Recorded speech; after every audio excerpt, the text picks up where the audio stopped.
Peace and wellness, family. I'm in a car and I'm driving and I'm having all these thoughts, and I was just sitting here and I'm talking to myself. My dog probably thinks I'm crazy. She's like, Mom. So let me talk to y'all. Okay, if I don't look over here, it's because I'm eyes on the road. And I'm just sitting here and I'm talking to the baby James of the world. Okay, if you will.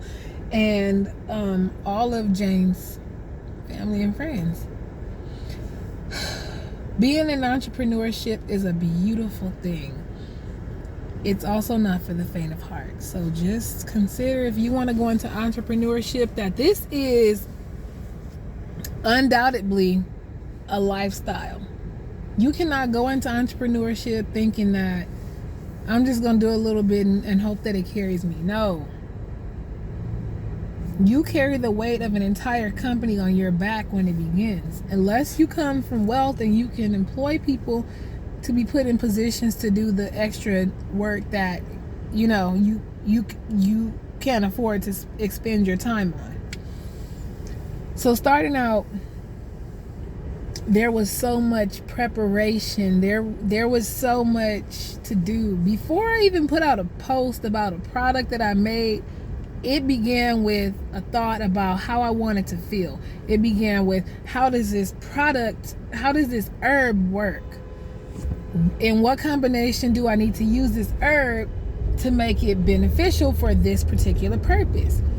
There was so much preparation for that. And then it was, okay, how do I create a label? I need to create labels, okay? I need to create the product first. Let me test the product. After I test the product, then I need to create the labels for the product. After I create the labels for the product, I got to buy the jars for the product, or the containers and the packaging for the product. I need to figure out the shipping for the product. I need to figure out e-commerce altogether. I need to figure out how to work Shopify. I need to figure out how to figure out my fulfillment, logistics, online social media presence, building a website. Do you hear me? And when I tell you that it is a very amazing accomplishment to have started something, I promise to God it is. You just have to see it through, and you can't quit in the middle of it becoming and then saying that I failed. Because a lot of the times we plant these seeds and we start digging up the seed before it actually has time to grow. That's what you're doing. Every time you pour negative emotions and thoughts on top of what you're doing, you are pouring like weed. You're pouring like pesticides on your seed.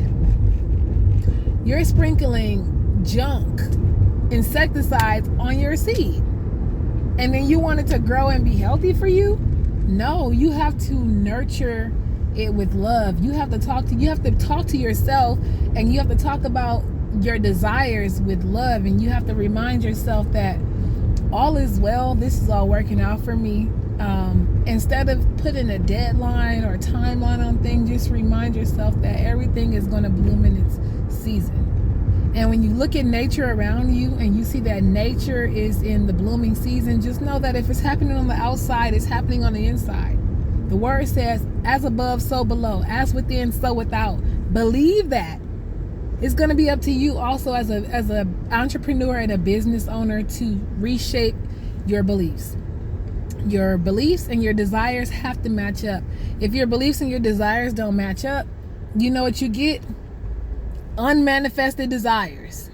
So make sure that when you say things, you believe them. Or if you say, I want this, you have to believe that it is already yours. You have to believe it is due to you. Believe that God is going to give you everything that your heart desires. And if you question it, if you doubt it, if you don't really believe it, it's not going to, you're holding up your blessing. Let me not say it's not going to happen. You're holding yourself back from receiving it. Entrepreneurship is amazing to me because I've worked for so many companies, large corporations, casinos, corporate industries. I've worked in food and beverage. I've worked in call center environments. I've worked physical labor, so like blue collar work. I've done it all. And to be honest, I don't mind working for, I would not mind working for someone if it were not for my dream. And the fact that I have a dream so big, I have to see it through. And God is showing me that a lot of these companies will no longer be in existence and somebody has to take their place. Who do you think it will be? I'll give you one hint. Kalana Hill and Beyond is here now, and it will be here as a household brand and name for the rest of your lives and the rest of your family's lives and for generations to come. I love you guys. Just stay steadfast in your word. Believe that what you want will come, and just watch it happen. This is Entrepreneurship One-on-One Love Talk. It's Wellness Wednesday. I was in the car just having these thoughts, and I figured let me share it with you. So thank you for listening, taking the time. Understand that it's a journey. It is not a destination, okay? So be good to yourselves, be kind to yourself, be patient with yourselves, and do the same thing to other people that come into your path. I love you.